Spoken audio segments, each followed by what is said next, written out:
السلام علیکم اسٹوڈنٹس، آج ہمارا جو سامعیت کا ٹاپک ہے وہ ہے ہجرت اور جہاد۔ اور آج ہم لوگ جو ہے سب سے پہلے ہجرت کے بارے میں پڑھیں گے۔ ہجرت سے مراد ہجرت کے معنی ہیں نقل مکانی کرنا، یعنی ایک جگہ چھوڑ کر دوسری جگہ منتقل ہو جانا۔ یہ ہجرت کا بیٹا عام مفہوم ہے، یعنی کہ ہجرت کا اگر ہم لوگ عام معنی لیں تو اس کا مطلب ہے نقل مکانی کرنا، یعنی کہ ایک جگہ کو چھوڑ کر دوسری جگہ منتقل ہونا۔ اب اسلام میں ہجرت کا کیا مفہوم آتا ہے؟ اسلام میں ہجرت کا مفہوم عام مفہوم سے بہت مختلف ہے۔ عام حالات میں تو بیٹا ہم لوگ ہجرت کا مقصد جو ہے وہ دنیاوی ہوتا ہے، یعنی کہ عام لوگ جو ہے وہ کاروبار، روزی کی تلاش یا خاندانی مراسم یا دشمنوں سے بچاؤ کے لیے ہجرت کرتے ہیں اور اپنی مرضی سے کرتے ہیں۔ مگر اسلام میں ہجرت اللہ تعالیٰ کی رضا کے لیے کی جاتی ہے۔ بعض ایسی صورتیں ہیں کہ مسلمان کے لیے ہجرت جو ہے وہ فرض ہو جاتی ہے، اگر نہ کرے گا تو گناہ گار ہوتا ہے۔ تو لہٰذا اب اسلام میں کن حالات میں جو ہے ہجرت کرنے کا حکم ہے؟ ایسے حالات بیٹا جہاں مسلمان محکوم اور مظلوم ہوں اور حکمران یا برسر اقتدار لوگ انہیں ارکان اسلام پر عمل نہ کرنے دیں یا عمل کرنے پر انہیں ایذا یعنی تکلیف پہنچاتے ہوں، اور ان کو وہاں اسلام پر زندگی گزارنا جو ہے مشکل ہو جائے، یا وہاں انہیں جان کا خطرہ یا عزت اور آبرو یا مال و متاع لٹ جانے کا خطرہ ہو، تو ایسے حالات میں مسلمانوں کو چاہیے کہ وہ اس سرزمین کو چھوڑ کر کسی اور جگہ منتقل ہو جائیں۔ تو ایسے حالات میں جس مسلمان کے پاس ہجرت کے وسائل موجود ہوں اور جسمانی طور پر ہجرت کرنے کی طاقت رکھتا ہو، تو اس پر ہجرت کرنا جو ہے وہ واجب ہو جاتی ہے، یعنی کہ فرض ہو جاتی ہے۔ اب ہجرت کرنے والے تمام حالات موجود ہوں اور جو مسلمان ایسے حالات میں ہجرت نہ کرے تو اس کے لیے قرآن میں سخت وعید آئی ہے، اور اللہ تعالیٰ کی ذات نے وہ قرآن میں جو ہمیں سخت وعید بتائی گئی ہے وہ اس طریقے سے ہے بیٹا کہ سورۃ النساء آیت نمبر 97 سے 100 تک میں اللہ تعالیٰ کی ذات فرماتی ہے، جو لوگ اپنی جانوں پر ظلم کرتے ہیں اور جب فرشتے ان کی جان قبض کرنے یعنی کہ جان جو وہ نکالنے لگتے ہیں تو ان سے پوچھتے ہیں کہ تم کس حال میں تھے، تو وہ کہتے ہیں کہ ہم ملک میں عاجز تھے۔ فرشتے کہتے ہیں کیا اللہ کا ملک فراخ نہیں تھا کہ تم اس میں ہجرت کر جاتے؟ تو ایسے لوگوں کا ٹھکانہ دوزخ ہے اور وہ بہت بری جگہ ہے۔ ہاں، جو مرد اور عورتیں اور بچے بے بس ہیں کہ نہ تو کوئی چارہ کر سکتے ہیں اور نہ رستہ جانتے ہیں، قریب ہے کہ اللہ ایسوں کو معاف کر دے، اور اللہ معاف کرنے والا بخشنے والا ہے۔ اور جو شخص اللہ کی راہ میں گھر بار چھوڑ جائے اور زمین میں بہت سی جگہ اور کشائش پائے گا، اور جو شخص اللہ اور اس کے رسول کی طرف ہجرت کرے گا اور گھر سے نکلے گا پھر اس کو موت آپ پکڑے تو اس کا ثواب اللہ کے ذمہ ہے، اور اللہ بخشنے والا مہربان ہے۔ یعنی کہ سورۃ النساء کی اگر ہم لوگ مندرجہ والا آیات سے بیٹا یہ ثابت ہوتا ہے کہ مسلمانوں کے لیے ہجرت کرنے والے حالات میں ہجرت کرنا بہت ہی ضروری ہے، نہ کرنے والا جو ہے وہ عذاب کا مستحق ٹھہرا جائے گا۔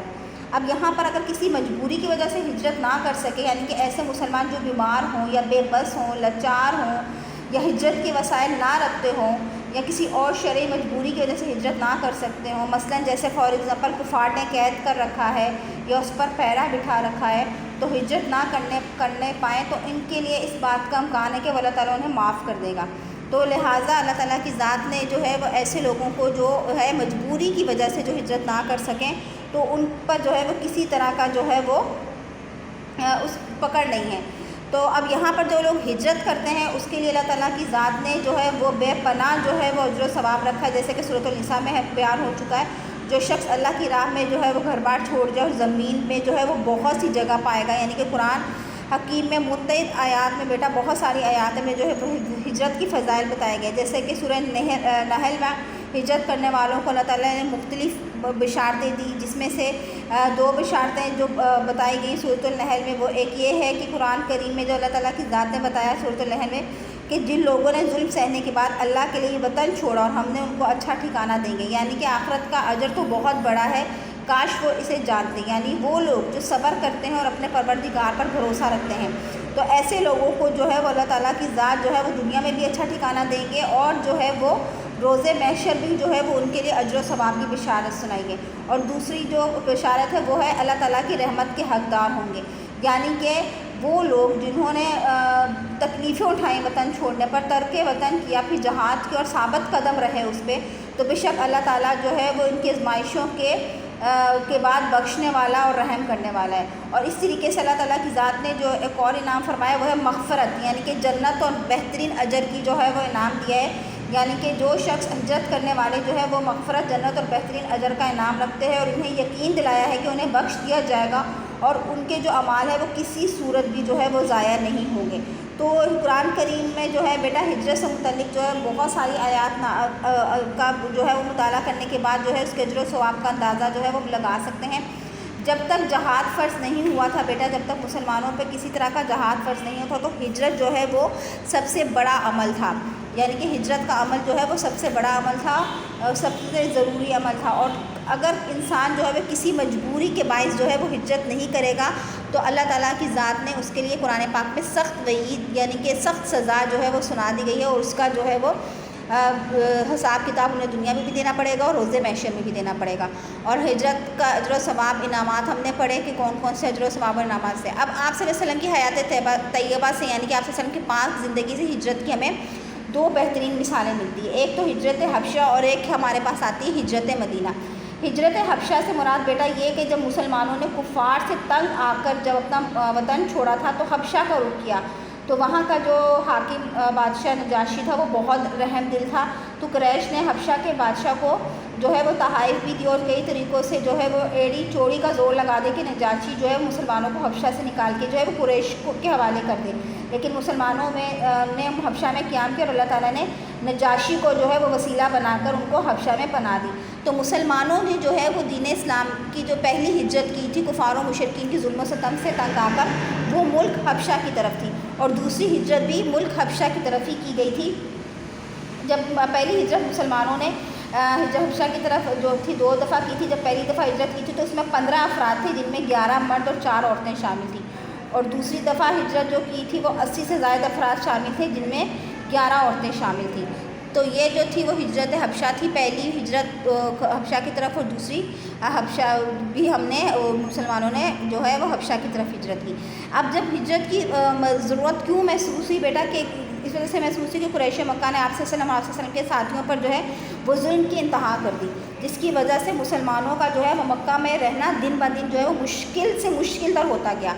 تو انہوں نے اپنے اور اپنے دین کی حفاظت کی خاطر جو تھے مسلمانوں نے آپ صلی اللہ علیہ وسلم نے ترک وطن کرنا ضروری ہو گیا تھا، تو لہٰذا آپ صلی اللہ علیہ وسلم کی ہدایت کے مطابق جو ہے مسلمان وہاں سے منتقل ہونے لگے، اور آپ صلی اللہ علیہ وسلم نے نبوت کے 13ویں سال آپ صلی اللہ علیہ وسلم نے شہر مکہ چھوڑ دیں، یعنی کہ مکی زندگی آپ صلی اللہ علیہ وسلم کی 13 سال تھی، اس وقت آپ صلی اللہ علیہ وسلم نے جو تھا مکہ چھوڑ دیا، اور اللہ کے حکم پر جو ہے رسول صلی اللہ علیہ وسلم نے 27 صفر 13 نبوت یعنی کہ 13 نبوی مطابق اگر دیکھا جائے تو کئی جگہوں پر آتا ہے کہ 12 سپٹمبر سن 621 عیسوی کو جو ہے وہ ہجرت کی۔ تو یہ وہ موقع تھا جب ابو جہل کی قیادت میں نوجوانوں نے آپ صلی اللہ علیہ وسلم کے گھر کا محاصرہ جو ہے وہ محاصرے میں لے رکھا تھا تاکہ آپ صلی اللہ علیہ وسلم کو قتل کر سکیں۔ تو اس صورت میں آپ صلی اللہ علیہ وسلم نے پھر اللہ اور اس کے رسول اور دین کی خاطر اپنا گھر بار، اپنی جائیداد، اپنی پراپرٹی، اپنا شہر، سب کچھ جو ہے وہ اللہ اور اس کے رسول کی محبت کی خاطر چھوڑ کر جو ہے وہ مدینہ کی طرف ہجرت کر لی۔ تو آپ صلی اللہ علیہ وسلم نے مکہ سے جب مدینے کی طرف ہجرت کا ارادہ فرمایا، کیونکہ مدینے میں اسلام کا پیغام جو ہے وہ بڑی تیزی سے بیٹا قبول ہو رہا تھا، اور اس طرح بیعت اکبر اور بیعت ثانیہ کے موقع پر مدینہ کے بہت سے لوگ جو ہے اسلام قبول کر چکے تھے، اور جس رات رسول صلی اللہ علیہ وسلم کے قتل کی غرض سے مکہ کے قریش نے آپ صلی اللہ علیہ وسلم کا گھر کا محاصرہ کیے ہوئے تھے، تو آپ صلی اللہ علیہ وسلم نے وہاں سے نکل کر حضرت ابو بکر صدیق کے جو ہمراہ غار ثور میں جو ہے وہ تشریف لایا، وہاں 3 روز تک قیام فرمایا۔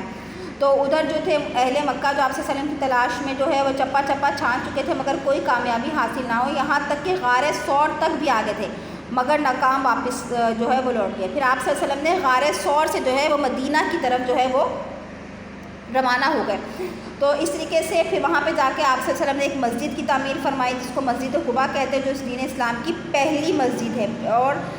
اس طریقے سے آپ صلی اللہ علیہ وسلم کی تاریخ حیات طیبہ سے ہمیں ہجرت کی 2 بہترین مثالیں ملتی ہیں، ایک ہجرت حبشہ، ایک ہجرت مدینہ۔ اور ہجرت مدینہ جب آپ صلی اللہ علیہ وسلم مدینہ کی طرف ہجرت کی تو ہمیں اس ہجرت کے بہت سے نتائج و اثرات ملتے ہیں، اور وہ نتائج و اثرات کیا ملتے ہیں، کیونکہ یہ دین اسلام کا ایک بہت اہم اور واقعہ تھا کہ اس ہجرت کے کرنے کے بعد، مدینہ کی طرف ہجرت کرنے کے بعد مسلمان جو تھے وہ بہت پرسکون ماحول میسر ہوا، اور مسلمان جو تھے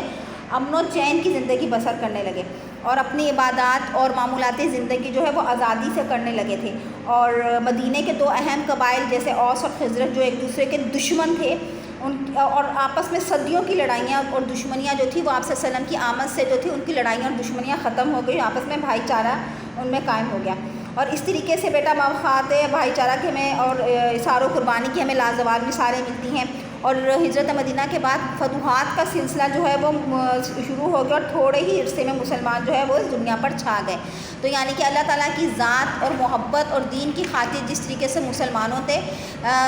ہجرت کی اور اسلام کی خاطر جو ہے وہ ہجرت کی، دین کی خاطر اور اللہ رسول کی خاطر ہجرت کی، تو اللہ تعالیٰ نے وہاں پر ہجرت کے اتنے اجر و ثواب مسلمانوں کو بھی عطا کیے. جس طریقے سے ہم نے ہجرت مدینہ کے نتائج پڑھے کہ مسلمانوں کی عظمت کو، مسلمانوں کی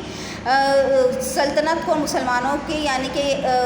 برسر اقتدار اگر مسلمان جو ہے وہ دن بہ دن کامیاب ہوتے گئے اور مسلمان جو ہے وہ پوری دنیا پہ چھا گئے. یعنی کہ اللہ تعالیٰ کی ذات نے اس دنیا میں جو ہے مسلمانوں کو جو ہے وہ کامیابی عطا فرمائی. اور اسی طریقے سے اللہ تعالیٰ نے جو اپنا وعدہ سورہ نساء میں کیا تھا کہ ہجرت کرنے والوں کے لیے ایک تو زمین ہم لوگ بہت کشادہ کر دیں گے اور مغفرت بھی اور بخشش، جو جس چیز کا وعدہ اللہ تعالیٰ کی ذات نے کیا وہ ایک وعدہ اپنا پورا بھی کر دکھایا. تو آپ صلی اللہ علیہ وسلم کی حیات طیبہ سے ہمیں جو ہے وہ ہجرت کی 2 بہترین مثالیں ملتی ہیں.